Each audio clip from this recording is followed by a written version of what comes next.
அவனை தொழுபவர்க்கு அஞ்சேல் என நின்று அருள்வதற்கு. திருப்பரங்குன்றம் முதல் வீடு, திருமண கோலம் தரும் வீடு, தெய்வ யானையை மணம் முடித்து திருவருள் புரியும் குகன் வீடு. அவனடி பணிவார் கருள் கூடும், அருமுகன் அருளால் பொருள் கூடும். குகனடி தொழுதால் குறை தீரும், திருமணம் விரைவில் கை கூடும். திரைக்கடல் ஓரம் செந்தூரு, திகச்சீரலைவாய் அதன் பேரு. சிலை வடிவேலை உயர்த்த திரு செந்தூர் இரண்டாம் படை வீடு. தேவரை மீட்டு திகழ்ந்த தலம், சூரசம்ஹாரம் நடந்த களம்.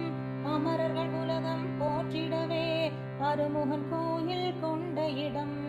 சேவல் கொடியோன் முருகனுக்கு திருச்செந்தூர்